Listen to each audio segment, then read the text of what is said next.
तो दोस्तों आइनॉक्स इंडिया ने अपने क्वार्टर 2 के नंबर को डिस्क्लोज कर दिया है। तो चलिए देखते हैं क्या है क्वार्टर 2 के नंबर्स के अंदर। डाटा लाख्स में है, मैं आपको क्रूज बता रहा हूँ। तो देखिए पिछले क्वार्टर में कंपनी 339 करोड़ का रेवेन्यू जनरेट की थी ऑपरेशन के थ्रू, पिछले साल 306 करोड़ के आसपास, जबकि अभी देखें तो बढ़ के 358 करोड़ आपको जाता हुआ देखने को मिला। तो साल दर साल जाते हैं तो साल दर साल कंपनी की रेवेन्यू के अंदर तेजी आपको देखने को मिल रही है।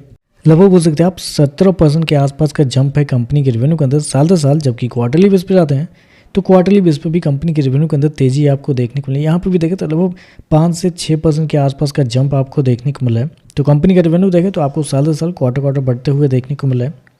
चलिए कंपनी खर्चे क्या है वो देखते हैं। तो देखिए पिछले क्वार्टर में 271 करोड़ खर्च किए थे, पिछले साल 251 करोड़। अभी देखें तो कंपनी खर्चे 289 करोड़ आपको जाता हुआ देखने को मिला है। तो खर्चे भी देखें तो खर्चे भी कंपनी के ठीक है कंट्रोल में ही आपको देखने को मिला है। थोड़ा सा हालांकि कंपनी के इन्वेंट्री के नाम पे पिछले क्वार्टर में फायदा हुआ था, इस क्वार्टर में अच्छा खासा नुकसान हुआ है। बस वही डिफरेंस आपको क्वार्टरली बेस पे देखने को मिला है। क्वार्टरली बेस पे थोड़ा सा ज़्यादा है, लेकिन चलिए कंपनी का प्रॉफिट क्या है वो देखते हैं पहले। तो देखिए पिछले क्वार्टर की बात करते हैं तो पिछले क्वार्टर में कंपनी 61 करोड़ के आसपास की प्रॉफिट होती है, पिछले साल लगभग 49 करोड़ के आसपास का प्रॉफिट, जबकि अभी देखें तो बढ़ के 60 करोड़ आपको जाता हुआ देखने को मिला। तो साल दर साल जाते हैं तो साल दर साल कंपनी के प्रॉफिट के अंदर तेजी आपको देखने को मिल रही है। लगभग बोल सकते हैं आप 23% के आसपास का जंप है कंपनी के प्रॉफिट के अंदर साल दर साल। क्वार्टरली बेस पे जाते हैं तो क्वार्टरली बेस पे कंपनी के प्रॉफिट के अंदर एक हल्की सी गिरावट आपको देखने को मिली, लगभग 0.5% के आसपास की गिरावट है। तो क्वार्टरली बेस पे लगभग फ्लैट है, लेकिन साल दर साल देखें तो एक बड़ी तेजी आपको देखने को मिल रही है।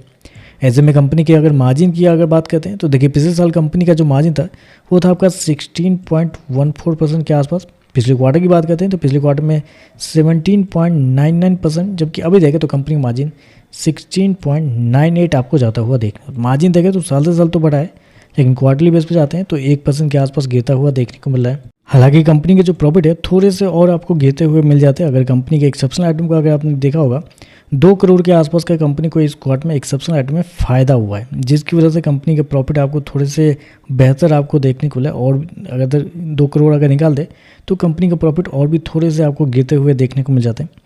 ईपीएस की बात करते हैं पिछले क्वार्टर में 6 रुपये 73 पैसे का, पिछले साल देखते हैं 5 रुपये 45 पैसे, अभी देखें तो 6 रुपये 70 पैसे आपको जाता हुआ देखने को मिला है। तो ओवरऑल देखें तो कुछ खास नंबर आपको देखने को नहीं मिल रहा है, मतलब नॉर्मल टाइप के नंबर है। इसकी वजह से ज़्यादा 2-3% के आसपास की तेज़ी आपको देखने को मिल सकती है।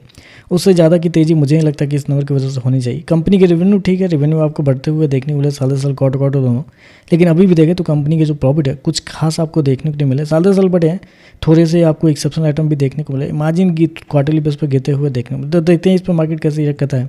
वीडियो पसंद आए तो लाइक कीजिएगा, साथ में साथ चैनल को सब्सक्राइब जरूर कीजिएगा। धन्यवाद।